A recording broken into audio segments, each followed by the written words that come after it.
የኮደሮች ስልጠና ያጠናቀቁት ቁጥር ከ3 ሚሊዮን ማለፉን ጠቅላይ ሚኒስትር ዶክተር አብይ አህመድ አስታወቁ። ጠቅላይ ሚኒስትር ዶክተር አብይ አህመድ በ5 ሚሊዮን የኢትዮጵያ ኮደሮች መርሃ ግብር ከ3 ሚሊዮን በላይ የሚሆኑ ሰልጣኞችን ሰልጥነው ማጠናቀቃቸውን በማህበራዊ ትስስር ገጻቸው አስታወቁ። ጠቅላይ ሚኒስትሩ ሐምሌ 16 ቀን 2016 ዓ.ም በተጀመረው የ5 ሚሊዮን የኢትዮጵያ ኮደሮች መርሃ ግብር ከ5 ሚሊዮን በላይ ሰልጣኞች መመዝገባቸውን አስታውሰው ከነሐሴ 2018 ዓ.ም ድረስ የሰልጣኞችን ቁጥር 7 ሚሊዮን ለማድረስ መታቀዱን ገልጸው እያንዳንዱ ኢትዮጵያዊ የዚህ ብሔራዊ ተልዕኮ አካል እንዲሆኑ ጥሪያቸውን አቅርበዋል። በመርሃ ግብሩ የሚሰጠው ስልጠና በነጻ የሚሰጥና የምስክር ወረቀቱ በዓለም አቀፍ ደረጃ እውቅና ያለው መሆኑ ይታወቃል።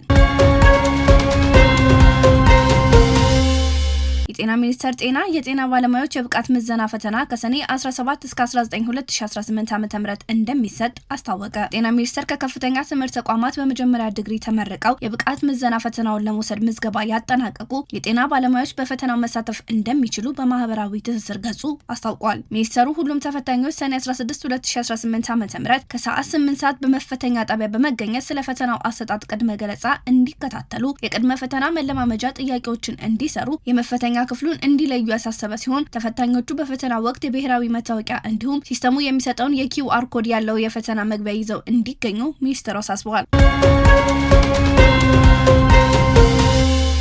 በአዲስ አበባ አዲሱ የተሽከርካሪ ሰሌዳ መሰጠት ተጀመረ። የአዲስ አበባ ከተማ አስተዳደር ከዛሬ ጀምሮ አዲሱ የተሽከርካሪ ሰሌዳ መሰጠት መጀመሩን በዛሬው ዕለት በሰጠው መግለጫ አስታወቀ። የከተማዋ የአሽከርካሪና ተሽከርካሪ ፍቃድ ቁጥጥር ባለስልጣን ዋና ስራ አስኪያጅ ዘገየ በላይነህ በሰጡት መግለጫ እንዳሉት ከሰኔ 4 ቀን 2018 ዓ.ም ጀምሮ አዲሱ ሰሌዳ ለከተማዋ ተሽከርካሪ መሰጠት ተጀምሯል። ከሰኔ 4 ቀን 2018 ዓ.ም ጀምሮ አዲሱ ሰሌዳ ለከተማዋ ተሽከርካሪዎች መሰጠት መጀመሩን አስታውቋል። በዚህም መሰረት ተመዝግበው ሲጠባበቁ የነበሩ አሽከርካሪዎች በተመዘገቡበት ቅርንጫፍ በኩል ስልክ ተደውሎ እንዲወስዱ ይደረጋል ብለዋል። ይህም አዲሱ ሰሌዳ የሚሰጠው ለአዳዲስ ተሽከርካሪዎች ብቻ መሆኑን ዋናው ስራ አስኪያጁ አስገንዝበዋል።